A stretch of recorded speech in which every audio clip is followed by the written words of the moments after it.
A big hello to my YouTube family. Welcome to Diva Classes. This is Divya Vadvani, your economics teacher. Today we'll be studying about specimen paper part 3 of economics, in which we'll be solving the further questions of ISC 2024 examination specimen paper. Okay, we already did two parts of this, तो अभी हम लोग तीसरा वाला part इसका solve करेंगे. The third part starts from here. इससे पहले वाले क्वेश्चंस हम लोग कर चुके थे. दैट इज क्वेश्चन नंबर 5 का second part, that is maximum profit. Means यहाँ से we have to do from here. The first question says कि maximum profit implies equilibrium position of a firm. Equilibrium position of a firm क्या होती है? ये वो position होती है जहां पर the firm maximizes its profit और minimizes its losses. ठीक है, तो but every equilibrium does not imply maximum profit of the firm. तो इसमें क्या बोला गया है कि you have to give the means justify the statement with suitable example diagram. तो इसमें बोला गया है कि maximum profit जो है वो equilibrium position of the firm imply करता है, बट हर एक इक्विलिब्रियम मैक्सिमम प्रॉफिट नहीं इंप्लाई करती है. तो you have to justify this statement. तो moving towards here, this solution I will send you on Telegram डीवा क्लासेस. तो यहीं पर ही उसका सॉल्यूशन दिया है. वैसे ये 4 नंबर का क्वेश्चन है, आप इसको और कर्टेल कर सकते हो. ठीक है, तो इसमें देखो दिया हुआ है कि प्रोड्यूसर का जो इक्विलिब्रियम है ये वो स्टेट होता है, वो कंडीशन होती है जहां पर प्रोड्यूसर जो है मैक्सिमम प्रॉफिट अर्न कर रहा है या फिर अपने लॉसेस को मिनिमाइज कर रहा है. अब now we will take, you can take either of the approaches, दोनों में से, जहां पर एक total revenue total cost approach थी, एक MRMC अप्रोच थी, जहां पर प्रोड्यूसर इक्विलिब्रियम पर तब होता है when marginal revenue is equal to marginal cost and marginal cost curve must cut the marginal revenue from below. ठीक है, तो ये जो कंडीशंस है, these two must be satisfied. फिर इसमें एक और चीज इसमें बोली गई है कि marginal revenue is the addition to total revenue from the sale of one more unit of output. ठीक है, marginal revenue क्या होता है? It is the addition to total revenue. जब हम एक और यूनिट ऑफ प्रोडक्ट को बेच रहे होते हैं उसके बाद जो मुझे रेवेन्यू मिलता है. और मार्जिनल कॉस्ट क्या होता है? This is addition to total cost for increasing production by 1 unit. तो in order to maximise profit, firm को अपनी जो मार्जिनल रेवेन्यू है उसको अपनी मार्जिनल कॉस्ट से कंपेयर करना होगा. Okay, as long as the addition to revenue is greater than addition to cost, ये profitable होता है firm के लिए to continue producing more units. अब we will study about this about the diagram में इसी को पढ़ोगे तो आपको ये चीज समझ में आ जाएगी. क्या बोला गया है? देखो, see, this is your marginal revenue. ठीक है, और ये आपका marginal cost curve है. Where until when your marginal cost is greater than marginal revenue, वहां पर the firm is producing at losses. अभी उसको लॉस हो रहा है. तो यहाँ पर दिस इज द पॉइंट जहां से ये वो पॉइंट होता है that is known as break even point. तो यहां से लेकर के वो स्टार्ट करना प्रोड्यूस कर सकती है, मतलब यहां से उसको थोड़ा बहुत प्रॉफिट होना शुरू हो जाता है. ओके, तो शी कैन, मतलब the firm can not stop production है, वो यहां से कंटिन्यू करती है. अब मान लो उसको ये कंसिडर करती है कि ये मेरा इक्विलिब्रियम है, मैक्सिमम है.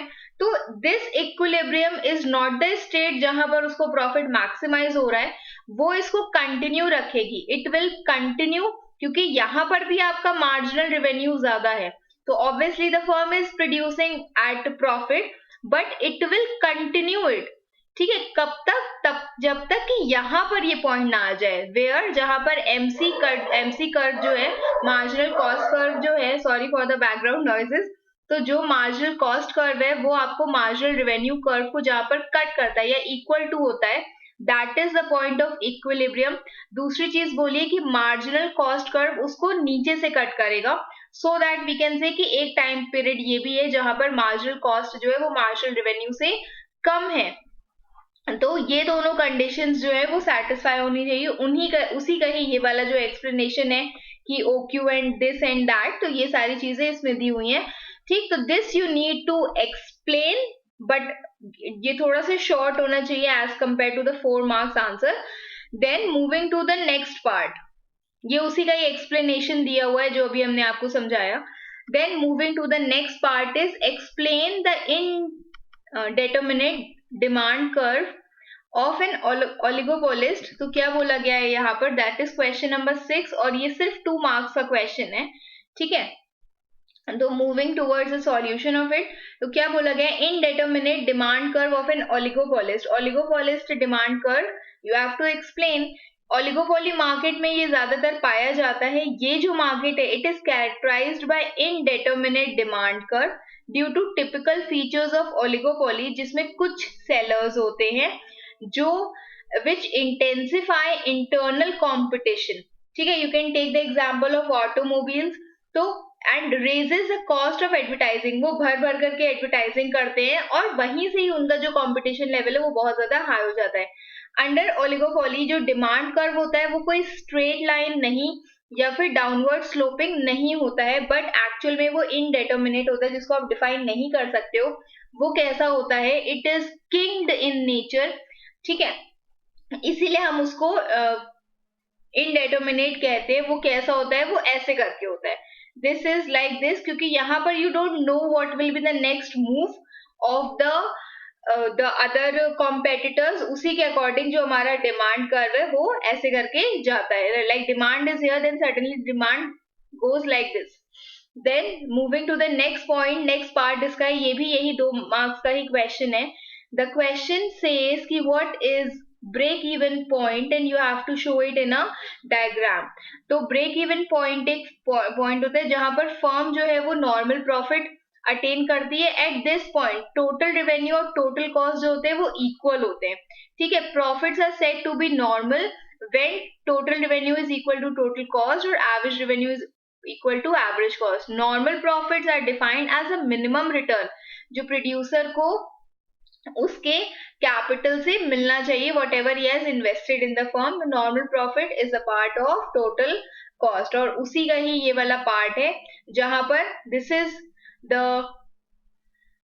पॉइंट ऑफ ब्रेक इवन, ठीक है। अगर उससे पहले ये मान लो आपकी ये कॉस्ट है, ये मान लो आपकी रेवेन्यू है, तो जब तक this is cost is more revenue is less, तब तक ये फिक्स्ड कॉस्ट है, इसीलिए it has started from here. तो until your cost is here ये आपका इतना ही जाएगा, बट उसके बाद when it starts growing up, जहां पर जो रेवेन्यू है वो बढ़ने लगता है, जहां पर वो उसको इंटरसेक्ट करता है, ये वो सिचुएशन है where there is no profit and no loss, जहां पर वो उसको एक मिनिमम रिटर्न चाहिए होता है, what ever capital the firm has invested, उसी को ही हम यहाँ पर ब्रेक इवन पॉइंट कहते हैं। Okay, then moving towards the next question. The next question says that how can open market operations help curb deflationary pressure in the economy? Inflation is a constant rise in the prices, deflation is a fall in the prices. तो बोला गया है कि ये economy में open market operation में ये चीजें कैसे हो सकती हैं, मींस मॉनेटरी पॉलिसी उसको कैसे हेल्प कर सकती है डिफ्लेशन को कर्ब करने में, रोकने में। तो ओपन मार्केट ऑपरेशन क्या होते हैं, it is the buying and selling of government securities by central bank in the open market. Open market में जब सेंट्रल बैंक जो है गवर्नमेंट सिक्योरिटीज को बाय और सेल करता है, उसको हम लोग ओपन मार्केट ऑपरेशंस कहते हैं। जो सेंट्रल बैंक है वो ये जो गैप है उसको वो रिड्यूस कर सकता है, किस गैप को, ये जो डिफ्लेशनरी गैप है। The money flows out from the central bank into the commercial bank.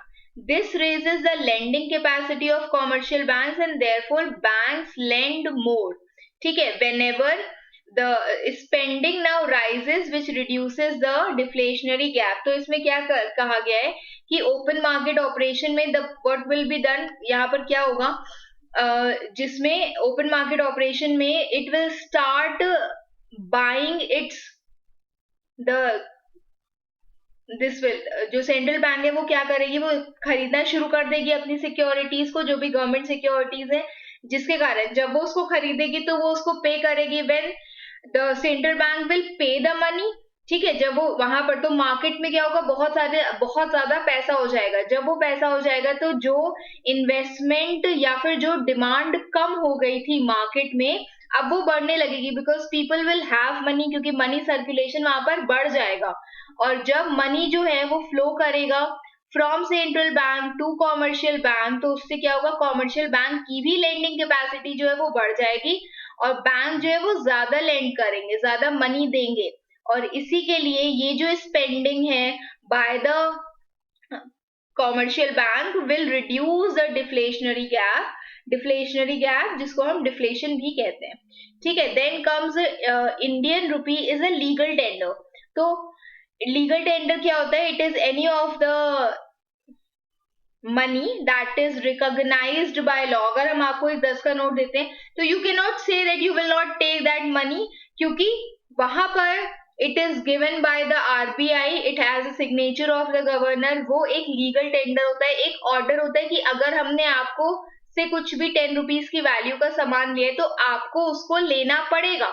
If you will say that I will not take this money, कि मुझे 10 रुपए नहीं चाहिए, मुझे कुछ और दो, तो दैट इज इलीगल। ओके, तो यही चीज बोलती है इंडियन रुपी एक लीगल टेंडर है, तो you have to justify this statement जिसमें ये कहा गया है। अच्छा, let me see the markings की कितने मार्क्स का क्वेश्चन है। This is 2 marks. अभी हमने for explanation I have kept a quite long answer, but आप उसको शॉर्टन कर सकते हो अपने अकॉर्डिंग। क्या बोला गया है इसमें कि legal tender money is anything that is recognised by law as a means to settle public or private debt or meet financial obligation, जैसे टैक्स पेमेंट, कॉन्ट्रैक्ट्स को, लीगल फाइन्स के लिए, डैमेजेस के लिए।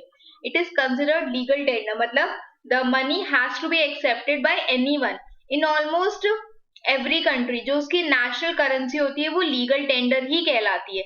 तो इसीलिए whatever notes are issued by reserve bank of India, जैसे कि 10 के हो गए, 50 के हो गए, 200 के हो गए, you can take it as 500 के नोट ऑल्सो, तो वो भी मेरी लीगल टेंडर मनी होती है। A creditor is required by law to accept legal tender as payment of a debt, कि अगर हम आपको कुछ उधार पे कर रहे हैं, यू आर माई क्रेडिटर, हम आपको एक उधार पे कर रहे हैं, तो you are suppose to take that money.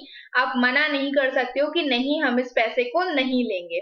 Okay, तो प्रेजेंटली लीगल टेंडर मनी कौन सी है, भले ही जिसमें कौन कौन से दिए हुए हैं, 5, 10, 20, 50, 100, 500 and 2000 until it is closed, I guess शायद October 7 की डेट थी of the last day of this money, ठीक है, हो सकता है until it is extended. Furthermore, coins with denominations of 50 paisa, 1, 2 and 5 and 10 in a variety of sizes, themes and designs are in circulation, मतलब ये भी circulation में, तो दीज आर ऑल्सो एक्सेप्टेड। वैसे 50 पैसा अब इतना चलता नहीं है क्योंकि अब वो जमाना नहीं रह गया 50 पैसे वाला। Then moving to the next question, the describe the importance of 4 important functions of money, you have to explain, और ये भी आपका 4 नंबर का क्वेश्चन ही है। तो सबसे पहले आता है कि मीडियम ऑफ एक्सचेंज है। Any commodity can be purchased और sold through the medium of money, हम कोई भी सामान को खरीद या बेच सकते हैं। इन अदर वर्ड्स, मनी जो है एक रिप्रेजेंटेटिव है जनरल परचेजिंग पावर का। अगर मेरे पास 100 रुपए है तो मतलब हम वो 100 रुपए का सामान खरीद सकते हैं। Anything I can buy of the value of ₹100। Then comes मतलब medium of exchange in the sense कि if I am asking for something from you, तो हम उसके बदले जो आपको इन रिटर्न पे करेंगे, that is money. measure of value serves as a common measure of value or the standard of value of all goods and services जो है, these are expressed in money terms। एक very important function है that it serves as a unit of value। फिर वही चीज, same चीज है कि अगर हमने आपसे कुछ भी चीज 100 रुपए की लिए तो I will return you of ₹100 only। then standard of deferred payments है, money जो है it serves as a value for future payments is regulated। it cannot be made in physical goods because the value of these goods is liable to change। for example, मान लो barter system में क्या होता है, हमने बहुत ही बढ़िया से rice आपसे लिए, 56 रुपीज केजी के राइस लिए। अब मान लो 1 ही किलो लिया, ठीक है, अब जो उसकी मार्केट, अब जो उसका प्राइस है, जो हो सकता है कि वो 40 रुपीज हो जाए, तो क्या हम आपको 40 रुपीज देंगे? नहीं, हम आपको भी, I have to give you the same money. तो स्टैंडर्ड ऑफ डेफर्ड पेमेंट आपसे यही कहता है कि क्योंकि फिजिकल गुड्स की जो वैल्यू है वो इधर उधर हो जाती है, कम ज्यादा हो जाती है, इसीलिए मनी को हम लोग यूज करते हैं। 10 रुपए अभी के लिए, शॉर्ट टर्म के लिए हम सेइंग कि 10 रुपीज अभी भी वैसे ही रहेंगे और 2 महीने बाद भी उसकी वैल्यू 10 ही रुपए रहेगी। अगर हम उसको छुपा के कहीं स्टोर करके रखेंगे तो वो 20 रुपए नहीं बन जाएंगे, इसीलिए it is a standard of deferred payment.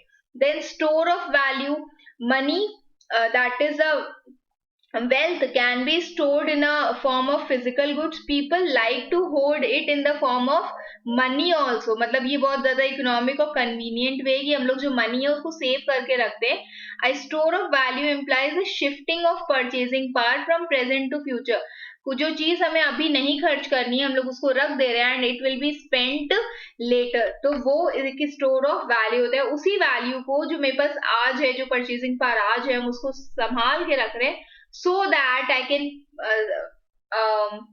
spend it in the future. ठीक है, सेव करके रख रहे हैं उसको. देन नेक्स्ट क्वेश्चन, दोनों में से कोई एक करना है. जो नेक्स्ट क्वेश्चन वो क्या कहता है, how are deposits created through lending by commercial banks. You have to give this example by one numerical example. क्या इसमें कहा गया है, मनी और क्रेडिट क्रिएशन जो एक इंपॉर्टेंट फंक्शन है. तो it is a process of expansion of credit. यहाँ पर आपको क्या बताना था, द क्वेश्चन सेज कि डिपॉजिट जो है वो कैसे क्रिएट होते हैं, through lending by commercial banks. Commercial bank जब लेंड करते हैं money, they give it as loan, तो उससे डिपॉजिट्स कैसे क्रिएट होते हैं. You have to give the answer by way of a numerical example. तो क्या कहा गया है कि ये एक प्रोसेस, क्रेडिट क्रिएशन एक प्रोसेस होता है जिसमें हम लोग जो भी क्रेडिट है उसको डेरिवेटिव डिपॉजिट से क्रिएट करते हैं. मनी क्रिएशन बाय बैंक जो है it is determined by the amount of initial deposit, जो भी आपका इनिशियल डिपॉजिट है, प्लस जो आपका CRR है, कैश रिजर्व रेशियो है, वो ratio that it has to keep with the central bank. तो जो प्रोसेस है क्रेडिट क्रिएशन का वो 2 असम्पशंस पर है. जो भी कॉमर्शियल बैंकिंग सिस्टम है वो एक यूनिट है that is termed as bank, और जितना भी ट्रांजैक्शंस होते हैं, रिसीट्स और पेमेंट्स होती है, वो सब बैंक के थ्रू होती है. हम लोग कुछ भी कैश में नहीं करते. अब इसमें दिया गया है कि सपोज करो, कुछ एक एग्जांपल दिया हुआ है, ऐसा एक एग्जांपल आपकी बुक में भी होगा. क्या कहा गया है कि जो भी इनिशियल डिपॉजिट है किसी भी बैंक में, सपोज करो वो 1000 रुपए है, मतलब उसके पास, बैंक के पास अभी इतना पैसा है of any of the customers, और उसको जो CRR है, जो अपनी कैश रिजर्व रेशियो उसको रखना है, वो 10% रखना है. मतलब इतना is the money that it has to keep. उसके अलावा इट कैन स्पेंड. अभी हम लोग SLR को नहीं लेके चल रहे हैं, बैंकिंग टर्म्स में इसको नहीं लेके चल रहे हैं. It means that the bank are required to keep 10% of deposits as cash reserves, मतलब 100 रुपए, और बाकी 900 रुपए उसने फिर से किसको दे सकते हैं वो. तो बैंक डिपॉजिट जो है, बैंक डिपॉजिट क्या करता है, मतलब ये जो रिमेनिंग अमाउंट है उसको बोरोवर के अकाउंट में डाल देता है, creating a secondary deposit in the sense कि वो उसको एक लोन के फॉर्म में दे रहा है. अब सपोज करो जो बोरोवर है जिसको उसने लोन के फॉर्म में दे दिया, एज क्रेडिट के फॉर्म में उसको लेंड कर दिया, उसने वो मनी विड्रॉ कर ली, पूरे एंटायर अमाउंट उसने कर ली, और उसको पेमेंट करना था गुड्स एंड सर्विस का जो भी उसने रिसीव किया है. तो वो जो सेलर ऑफ दीज गुड्स है, अब उसको क्या मिला, उसको 900 रुपए. जो बोरोवर था उसने क्या किया, उसने सेलर को वही पैसा दे दिया 900 रुपए एज रेवेन्यू, और सेलर ने क्या किया है, उसको अपने वही 900 रुपए अपने बैंक अकाउंट में डाल दिए. तो इसके कारण क्या हुआ, जो टोटल डिमांड डिपॉजिट्स है दैट इज इंक्रीज्ड बाय 900. ठीक है, जो 1000 रुपए पहले के थे एज डिपॉजिट, और उसके बाद 900 रुपए ये वाले भी उसमें आ गए. बैंक फिर क्या करेगा, फिर इसका 10% रख लेगा, और उसके बाद बाकी जो 810 रुपए है वो फिर से लेंड कर देगा. Okay, this way the deposit keep increasing, and with the deposit in each successive round जो है वो 90% उसका previous round का होता जाएगा, मतलब क्रेडिट क्रिएट होता जाएगा. और यही जो वर्किंग ऑफ क्रेडिट क्रिएशन को हमने आज टेबल शो की गई है. क्या कहा गया है कि सपोज करो जो फर्स्ट राउंड है उसमें हमने 1000 डिपॉजिट किए, 100 रुपए हमने रखे, तो हमने लोन के फॉर्म में कितना दे दिया, 900 दे दिया. दूसरे में हमने क्या किया, हमने जो 900 हमारे पास वापस आए उसका हमने 10% रखा और 810 वापस दे दिया. फिर थर्ड राउंड में व्हाट वी डिड, हमको 810 मिले, और उसके बाद यही 810 रुपए जो थे यहाँ किसी ने डिपॉजिट किए, उसका 10% रखा, और बाकी 90% हमने दे दिया. तो total the deposit, the CRR और जो लोन है हमने दिया वो हमने इस अकॉर्डिंग दिया है. ठीक है, तो कैसे इसको निकाला गया है, this 1/CRR is equal to 1 मतलब जो भी परसेंट है इंटू 100। तो ये जो मनी मल्टीप्लायर है वो हमारा 10 हुआ, 10 टाइम्स हुआ। तो टोटल डिमांड डिपॉजिट्स कितनी थी, वो थी मेरी 1000 रुपए। जो स्टार्टिंग की आपकी डिपॉजिट थी वो कितनी थी, आपको 1000 मिली। अब इसी को ही आप 10 टाइम्स जो है वो ग्रो कर दोगे। मनी मल्टीप्लायर कितना है, 10 गुना है उसका, ठीक है, 10 टाइम्स है। तो उसी को ही when you will multiply this, so it will become 10,000. तो we can see कि जो banks हैं they are able to create a total deposit of rupees 10,000, जो कि 10 times है initial deposit का। Okay, then moving to the next question here, हम लोग ने कौन सा कर लिया, लीगल टेंडर पढ़ लिया, डिस्क्राइब 4 फंक्शंस पढ़ लिए, उसके बाद डिपॉजिट कैसे क्रिएट करते हैं मनी, ये हम लोग ने पढ़ लिया। Then comes the last question for today. इसके बाद सेक्शन सी हम लोग अलग से करेंगे, जिसमें क्या बोला गया है कि you have to determine the output and equilibrium level of income with a saving and investment approach. Direct question दिया है कि आपको सेविंग एंड इन्वेस्टमेंट अप्रोच से जो equilibrium level of output and income है उसको डिसाइड करना है। ओके, तो मूविंग टूवर्ड्स द आंसर, यहां से शुरू होता है। तो क्या बोला गया है इसमें कि सेविंग मतलब storing money safely for the future, ठीक है, it is available for them. However investment means putting one's money to work in financial instrument जैसे कि बॉन्ड, शेयर्स टू ग्रो। और SI अप्रोच जो है is use to determine the equilibrium level of income, output and employment in the economy, जहां पर aggregate demand जो है aggregate supply के इक्वल होती है। तो जो कीनेसियन थ्योरी है वो ये स्टेट करती है कि इक्विलिब्रियम सिचुएशन यूजुअली एक्सप्रेस किया जाता है in aggregate demand and aggregate supply level.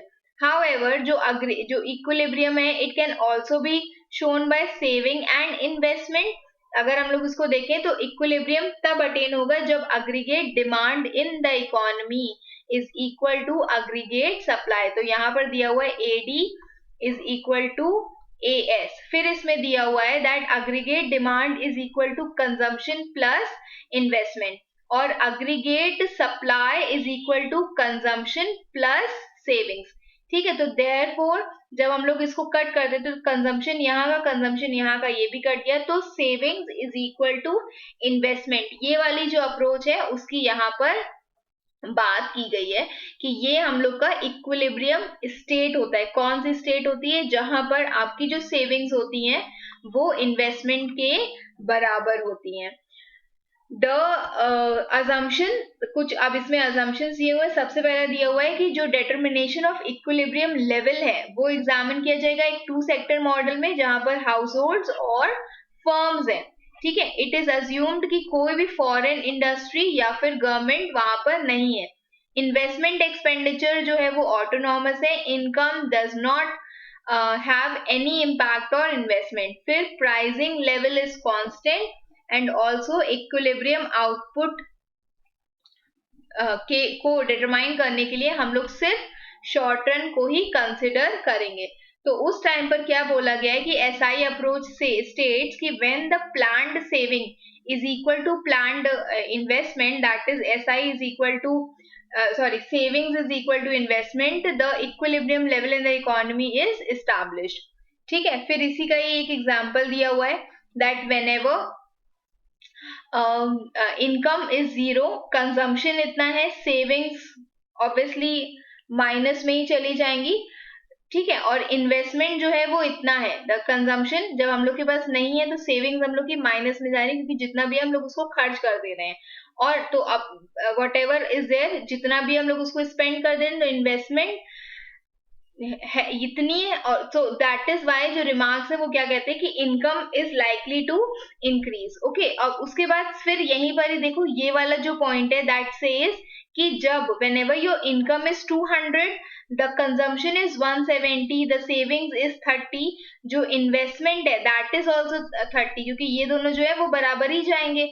उस टाइम पर equilibrium is established when SI is equal to sorry savings is equal to investment, और उसी का ही यहाँ पर जो है ये वाला कर्व बना हुआ है जिसमें this is the savings and investment और ये है aggregate demand and aggregate supply का कर्व। ओके, तो this is all for today. उसके बाद फिर इसी का ही जो पूरा एग्जाम वो है, द पॉइंट ऑफ एक्सप्लेनेशन वो इसमें पूरा दिया हुआ है। This you can study. If there is something that you have not understood, you can mention it in the comment box. Keep preparing for your exams. We'll be doing the next part also soon. And best wishes. Thank you.